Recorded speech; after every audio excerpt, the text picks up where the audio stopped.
Hi, and thank you for joining. Today I'd like to spend a little bit of time looking at a single move that comes from the Chen style Tai Chi warm-up.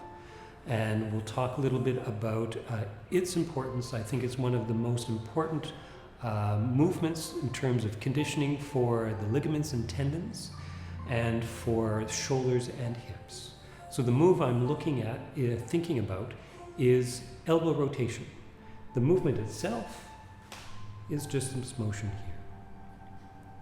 We'll go through the details of this motion, and then we'll discuss as we go through the details its benefits and usefulness, not only for the warm-up and preparation for practicing Chen style Tai Chi, but also using it as a movement in and of itself, almost like a Qigong movement or as a Qigong movement, to condition, like I was saying before, the ligaments and tendons of the whole body, and also conditioning of the shoulders and the hips.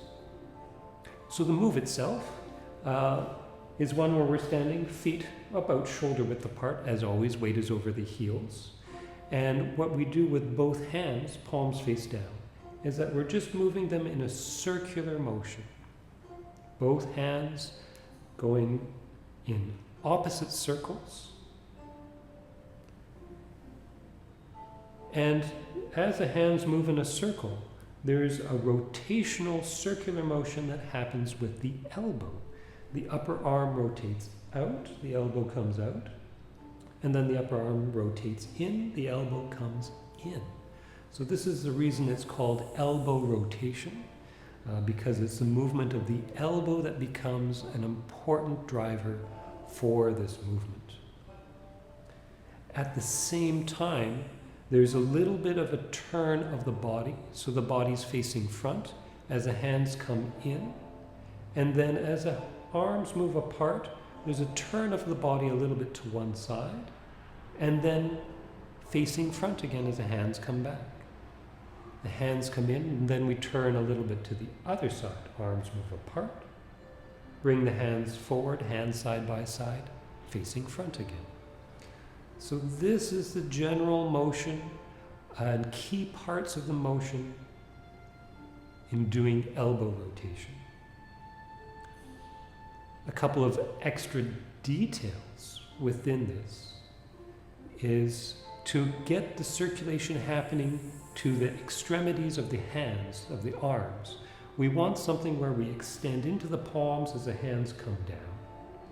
And then as they rotate and come forward, the hands relax slightly. So they extend, and then the hands relax. When I say relaxed, there's still an extension through to the fingers and through the wrist. So we don't want the hand to go limp. We don't want the fingers and the wrist to drop. There's still this extension. But when we bring our hands and palms down, when I'm talking about extending into the palms, there's a little bit of a spreading out of the fingers that happen and a lengthening of the fingers to stretch out the palm as the hands come in. And then as the hands roll forward, there's a small relaxation of that motion of the fingers, and so they end up here. So the difference that we're talking about with the hand is one from this to this, from this to this. It's a very small extension and then relaxation, but not a collapsing or a folding in of the hand or the wrist.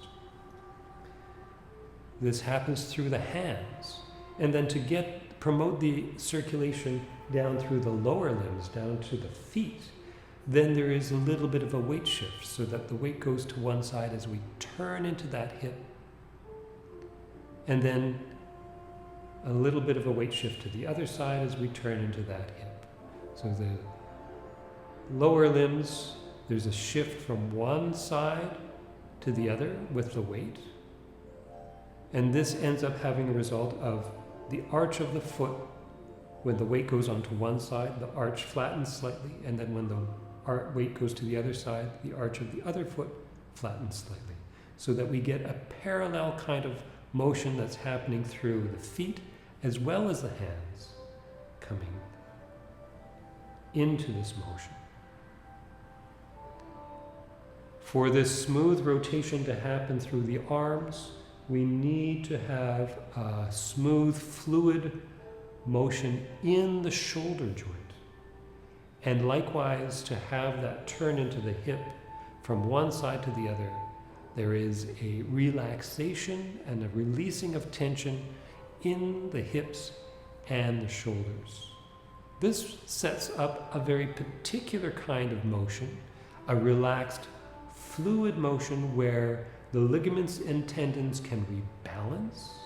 The circulation of the synovial fluids in the joint is enhanced. The circulation of the blood supply and the lymph return through the arms, through the legs, is also encouraged. The end result is that we are able to find the structure of the body more clearly, able to release the tension through the limbs, particularly the hips and the shoulders, while increasing tension or increasing circulation to these areas, and thereby benefiting the bones and the ligaments and tendons. The last thing that I want to mention about this movement is that the core of the body is held upright. So we need to relax or want to relax the low back and lift the sternum. Doing the movement here is not going to have the same effect on the body as if we have the body in a relaxed but upright position.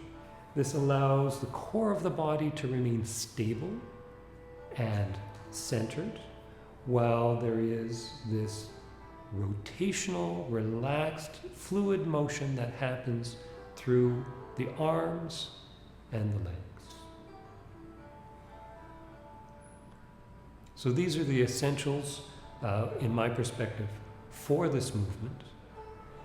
To do this movement on a regular basis, certainly before a Tai Chi practice, but also as a practice unto itself, I think is a useful idea.